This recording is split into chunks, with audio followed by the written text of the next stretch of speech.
So I have a problem.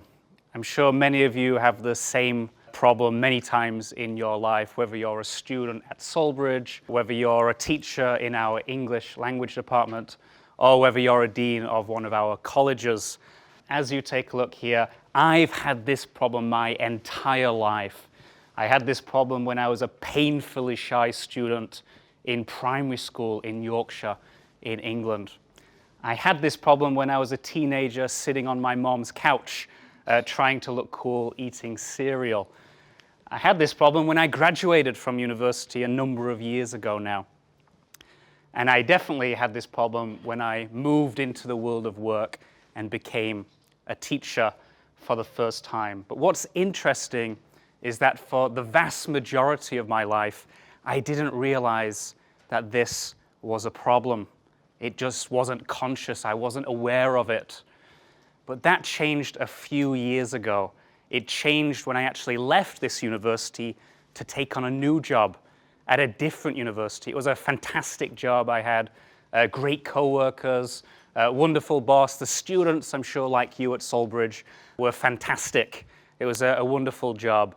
The problem was to do with freedom. They said to me, Wayne, would you like to do overtime work? And it gave me the opportunity to make more money. And money, of course, we all want more money.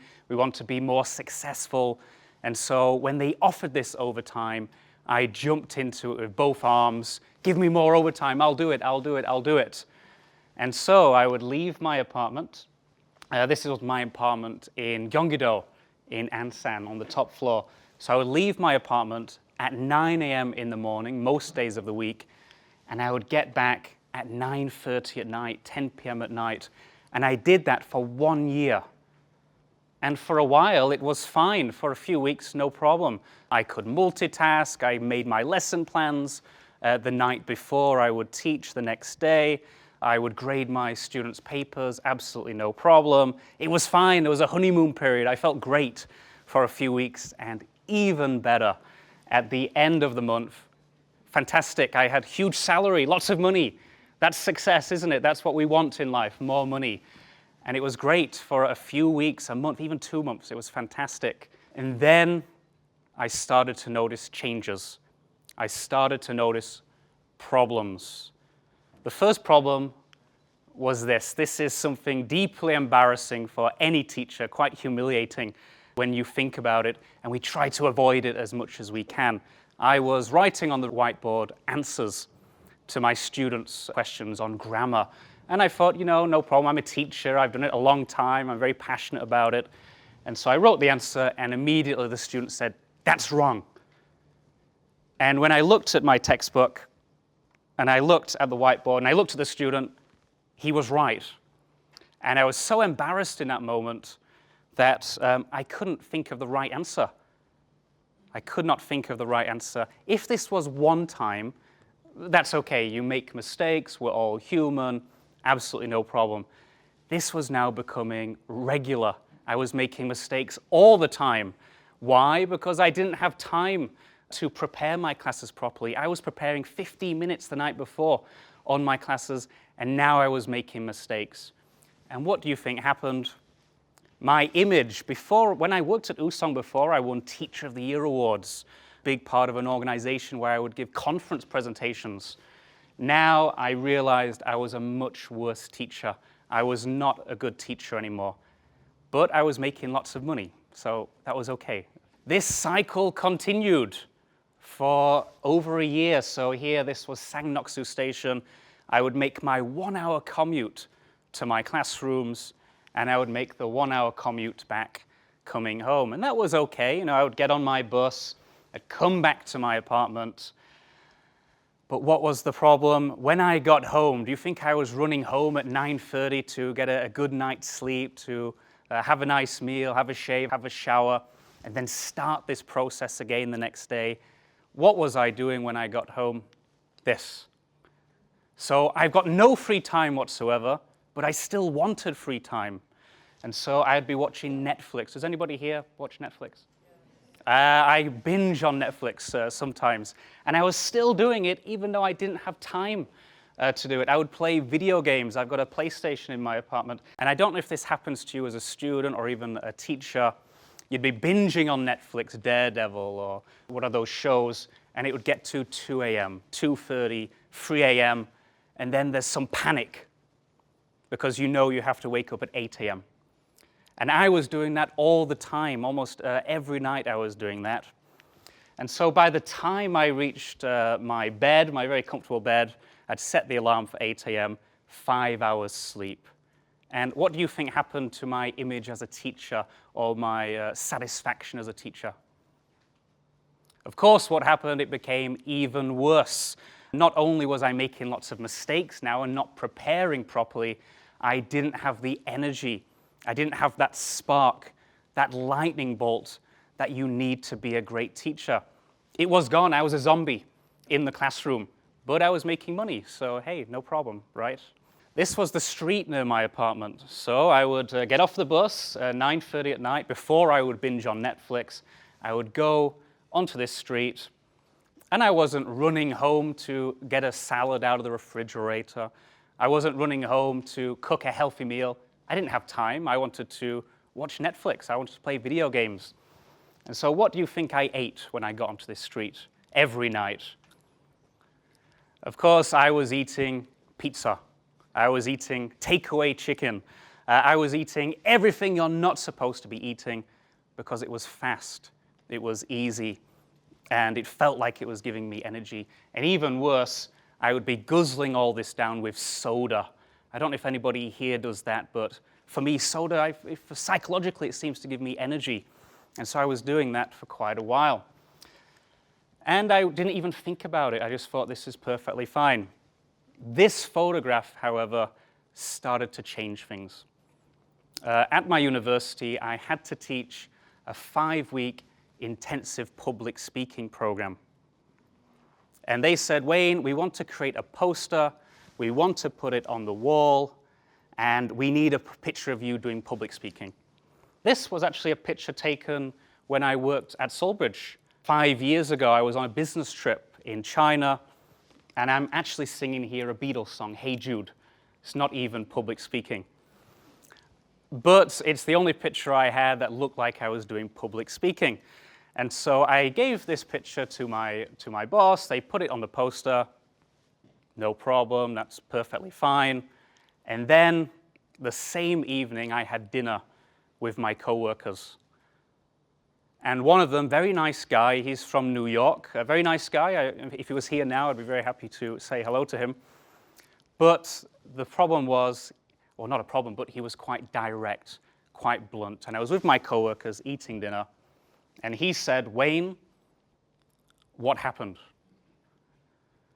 And at that moment, I didn't really quite get what he was talking about, but I had a feeling that I knew. A feeling that I knew what he was talking about. And so I went home the same evening, and I asked my girlfriend to take a photograph. Photograph from the side. From this angle, I still remember in my apartment, my girlfriend was there.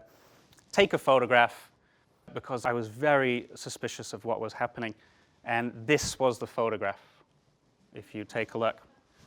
So as you can see, I wasn't drinking water, I was drinking cola at this point. And worse in this picture, not so much my body, but my mind. I realized at that moment, it was quite an awakening for me, that I had started to hurt my body. And so very quickly, I went to the hospital. This was the hospital near my apartment, like a 15-minute walk, and I had a medical check. And what do you think the result was? Of course, I was overweight. That was true. But my blood pressure was through the roof.